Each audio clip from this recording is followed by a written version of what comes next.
হ্যাঁ দাদা, এতদিন যেটা করতে পারিনি এবার মনে হচ্ছে আমি সেটা করতে পারবো। আর তোমরা আমাকে আশীর্বাদ করো যে এতদিনের না পারা কাজটা এবার যেন আমি করতে পারি। আমার স্ত্রী সুইসাইড করার সিদ্ধান্ত নিয়েছিল। আমি যদি সেখানে না পৌঁছতাম, আমার যদি একচুল দেরি হয়ে যেত, তাকে বাঁচানো যেত না। আর সেটা ঘটেছে আমাদের ছেলের জন্য। খবরদার বাবা, আমাকে দোষ দিতে আসবে না। তোমার আর তোমার মায়ের কথোপকথন আমার কাছে আছে শঙ্খ, সেটা আমি শুনেছি।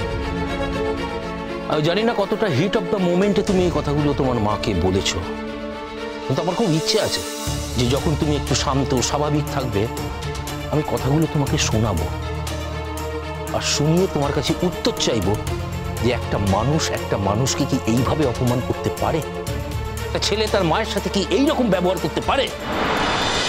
কিচ্ছু ভুল বলেনি, ঠিক বলেছে। যা বলেছে একদম ঠিক বলেছে। অদিতি অত নাটক করে কেন শঙ্খকে ফোন করতে গেল ওর জন্মদিনে? না করলেই পারতো। শঙ্খ তো যেচে কিছু বলতে যায়নি। ও যদি ফোন না করতো শঙ্খ কিছু বলতো না।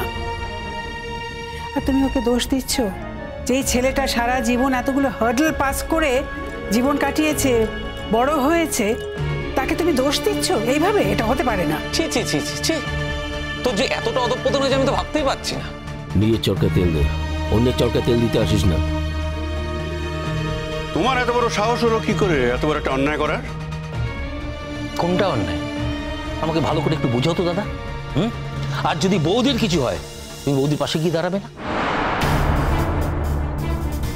অদিতি এখনো আমার আইনত স্ত্রী, তার দায়িত্ব আমি অস্বীকার করতে পারি না।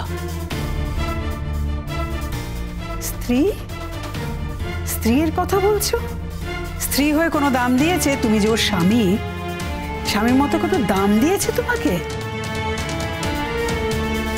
আদি, তোমার এই কথাগুলো বলতে লজ্জা করছে না? না বৌদি, লজ্জা করছে না। অন্তত সেদিনকার ঘটনার জন্য লজ্জা করছে না। তার কারণ সেদিনকে শঙ্খের মা শঙ্খকে শুভ জন্মদিনের শুভেচ্ছা জানাবার জন্য ফোন করেছিল, কিচ্ছু অন্যায় করেনি। যে ছেলে তার মায়ের জন্য এই পৃথিবীর আলো দেখেছে, তার মাকে সে এত বড় অপমান কখনো করতে পারে না। শঙ্খ অন্যায় করেছে, 1000 বার অন্যায় করেছে। এমন অপমান করেছে সে অদিতিকে, যে অদিতির মতো শক্ত মেয়েও সুইসাইড করার ডিসিশন নিয়েছিল। রাখ রাখ, ওসব নাটকের কথা বাদ দে তো তুই। অদিতি রায়চৌধুরী আর যাই হোক, নাটক করার মতো মেয়ে নয়। আমাদের এই শান্তির সংসারে অদিতি রায়চৌধুরী যদি কোনো রকম অশান্তি আনার চেষ্টা করে, আমি কিন্তু সেটা মেনে নেব না। আমারও তাই মনে হচ্ছে বর্দা।